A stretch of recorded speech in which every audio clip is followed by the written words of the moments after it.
Hello Mzansi, welcome to Farmers Inside Track. My name is Duncan Masua and welcome to this special episode in our Meet the Farmer Mentor series. Now in this episode we sit down with Rennie Brink, a commercial grain, wine and livestock farmer from the Western Cape who runs Groot Phesantekraal with his father and brother. Known for its diverse operations, Groot Phesantekraal combines grain farming, livestock and game farming with a growing agritourism strategy.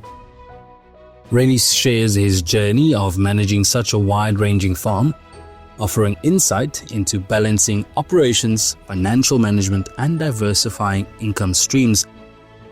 He also discusses the importance of agritourism in building community engagement and brand awareness, while also offering advice for new era farmers looking to secure financing and mitigating financial risks. Rennie, lovely chatting with you. We met each other a few days ago at the Agricultural Writers SA Farmer of the Year tour. It was definitely lovely hearing from you and understanding how Groot Phesantekraal operates. Welcome to Farmers Inside Track. Hi Duncan, just a pleasure to be here with you and hopefully I can share some of our stories, how we got here today and out of our experience. Definitely, I'm sure that getting to where you are today has not been an easy journey at all. And I know a lot of the work that your father did many years ago, you guys have now also sort of taken to a whole new level, yourself and your brother.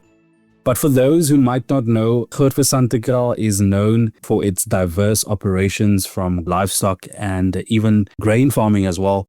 Briefly take us through your farming portfolio so that we can get a sense of what it is that you guys are busy with there. Also maybe touch on what factors do you consider when deciding which additional ventures to introduce into your farming portfolio.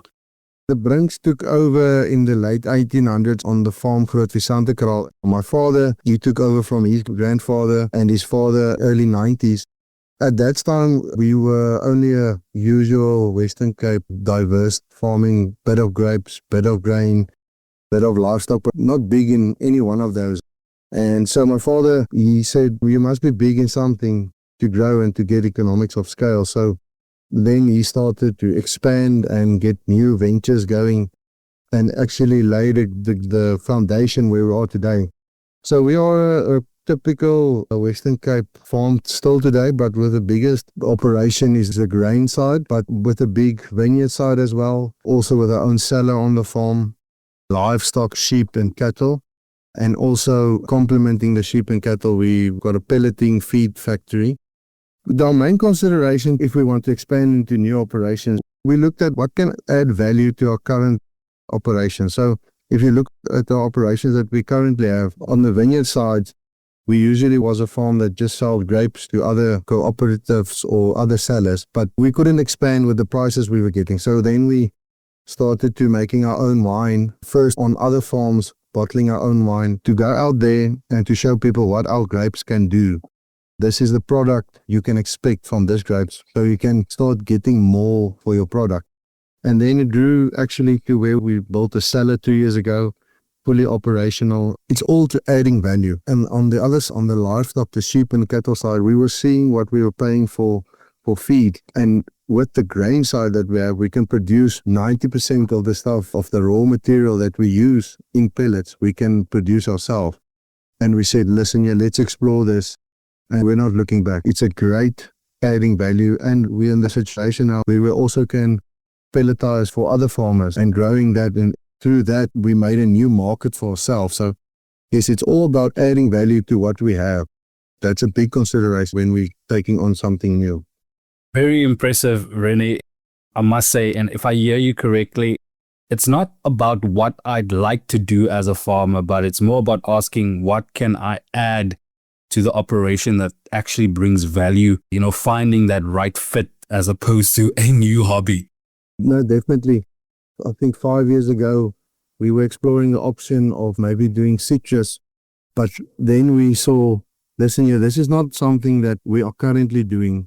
Let's take something that we are doing and we're doing good and expand that. That's why we went on there and built a cellar and expanded in one of our own divisions and adding value to what we currently have. So you have to explore and see what there is outside. But I think keep to what you're doing good and expanding that to see where you can add value, what you are currently doing.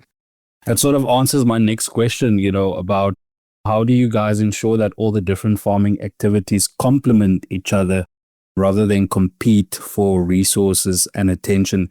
You slightly answered the question, but is there anything that you'd like to add to that? With current operations that we have and adding value to it, we also look at if there's opportunities outside of our current operation. As I said, you must explore it, see what there is in the market, go do your homework properly.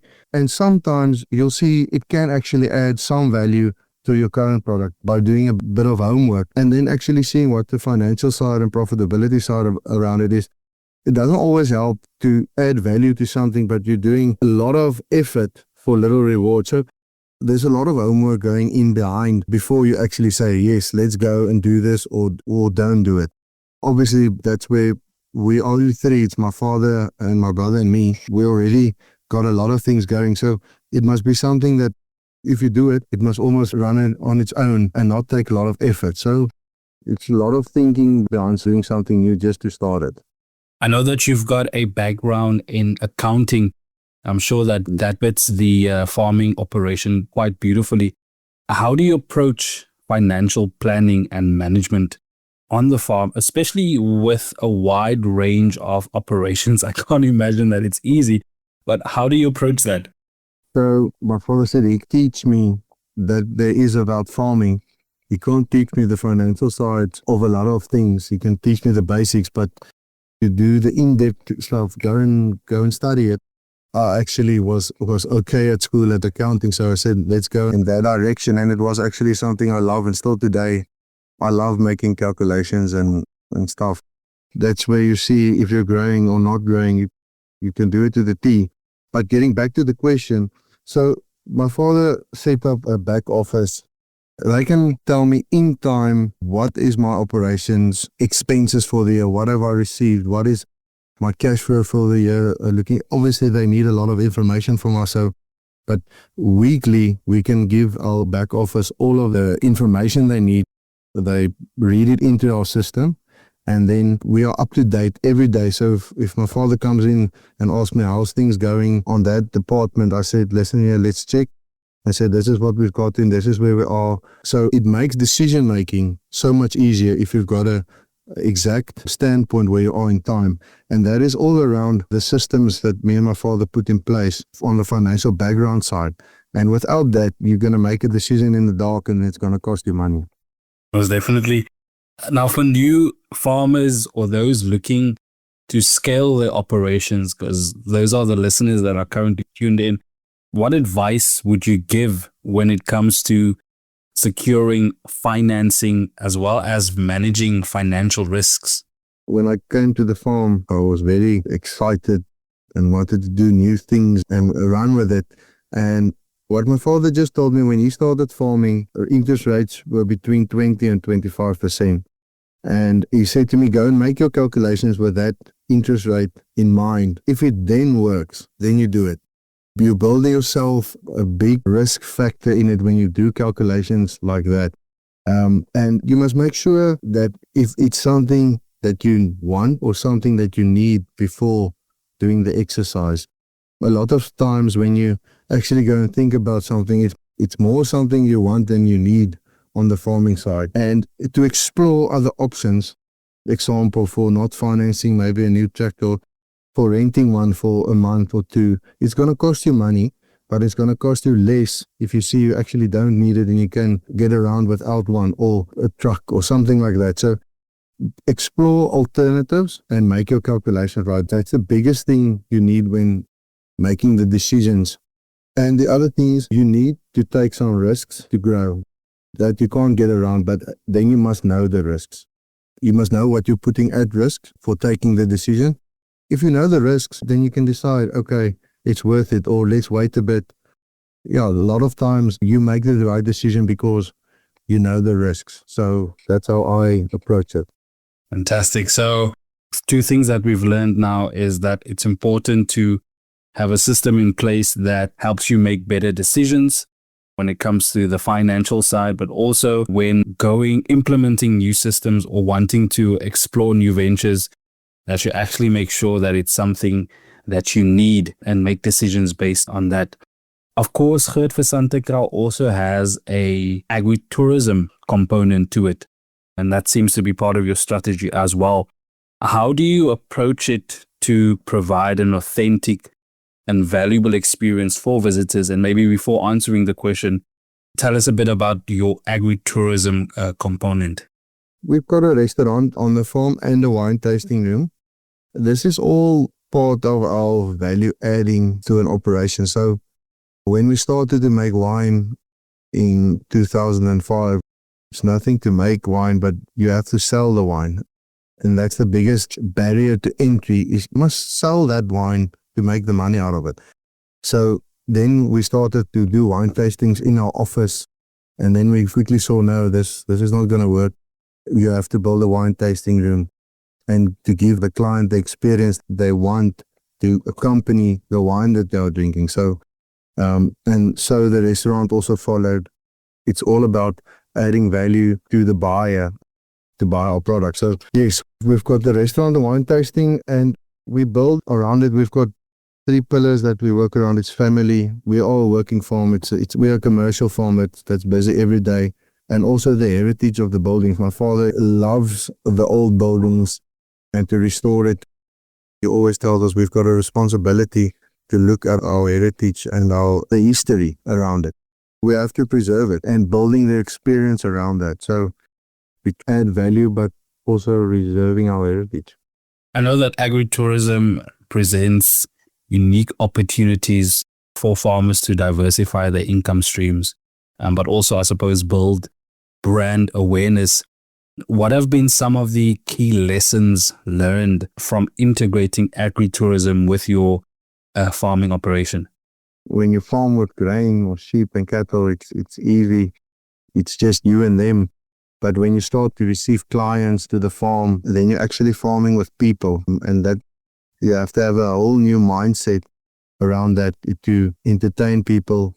Clients is in their own mind, they're always right. So how do you manage that to still give them the best experience, but also fitting into our values and what we see we want to send out to the public? So it's a difficult game to be in, the agritourism, because you work with the public and the public is so diverse.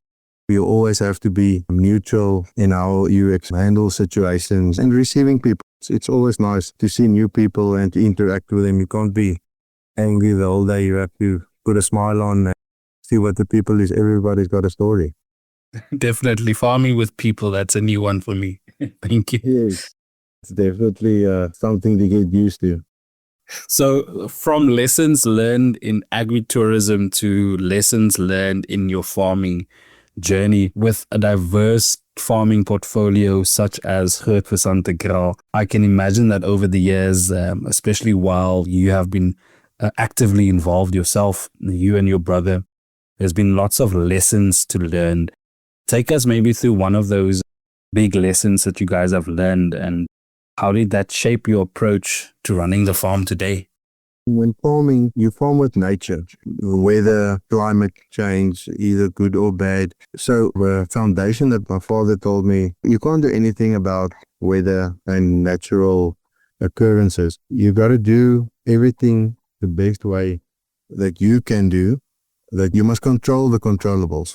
The other stuff will fall in place how it has to be. But I think the biggest lesson that I've learned on the farm is to take time to make decisions. Don't rush into something. And the other thing is to ask advice. If you don't have the answer, don't just do something. Go ask for advice. Even if it's your neighbor, it's a friend overseas, just to bounce it off them and ask, what do you think about this? If your wife or your son or something, just think about it. Take time. Usually something pops up that you didn't think of because you're so into this decision that you have to make. You get clouded. And that's where I was when I came to the farm. You think you know everything. You just came out of university. And so my father just told me, calm down, take your time, ask advice, and we'll get to the right answer. Do everything to the best of your ability and master the art, I suppose, of controlling what you can. Take your time with decision making, and when in doubt, call a friend. Definitely. Advice is free. Depends on who you ask, but advice is usually free. It's nice to have neighbors that you can always call. Your neighbors also calls you, and that's also nice. When a friend asks you for the same advice or for advice, it's nice to just not to sit in your own bubble, but to out there and learn from other people. I suppose farming can be quite a lonely space, or don't you find that to be an issue for you? Not really. My father the other day said he actually doesn't want to go to sleep. Farming is so nice for him. He's away from farming if he's sleeping. So if you have that kind of mindset, the people that you work with becomes family, friends. A farm can't survive without any people. So the people that work for us, they are crucial to our operation and our business and our family going forward. So you have to look after them and you have to treat them like family and going forward. Looking ahead, Rennie, how do you see the farming industry changing, and how are you preparing Groot Phesantekraal to adapt to future trends, whether it's technology, sustainability is something that we talk about, or even market demands? The grain side of the farming is in a big situation at the moment because profitability and sustainability goes hand in hand. We can't be profitable without being sustainable and vice versa. If you're too profitable and you're not sustainable, it's not going to hold up. So on the grain side, we're exploring new markets. It's tough because you've only got a few buyers of wheat. On the maize side, the biggest commodity in South Africa, but so what we've tried now, if we've got a good quality wheat, I don't deliver it. I go out to market and say, listen, this is what I have. What are you prepared to pay above the market price? Because if you go and deliver it, it's in a silos and someone else makes the profit of that and not the farmer. So you have to explore new markets each day to be more profitable because otherwise, you're not going to be there in the next few years. Pricing is not where it's supposed to be. Grain SA is doing a lot of work to help us to get the tariffs a bit up to compete against imported wheat. So we've got a lot of external factors going against us, but we are farmers. We make plans and go ahead. And then on the technology side, technology is expensive. There's nice to haves, and then there's the technology that you need. We try and invest in the technology that we need to make us more profitable. It's easy to justify technology that saves you money. So to do in that order and then be ready to change. The market is changing. Don't stagnate. Be willing to change. I think that's a powerful way to end this interview. Be willing to change. With what's going on in agricultural sector, it's very important to be willing to change to what the market wants and to what's profitable and what's not profitable. So if you've been doing something for 100 years and it's all of a sudden not anymore profitable or sustainable, go and look what's working in your area and be willing to change to something that is working. That was, of course, Rennie Brink, a commercial grain, wine and livestock farmer based in the Western Cape. You can, of course, read more on this topic by visiting www.foodformzansi.co.za. Remember to subscribe to our podcast on your favorite platform so you never miss any of the episodes. From me, Duncan Masiwa, our technical producer, Megan van der Vent, and the rest of #Team Food for Mzansi, thanks for listening.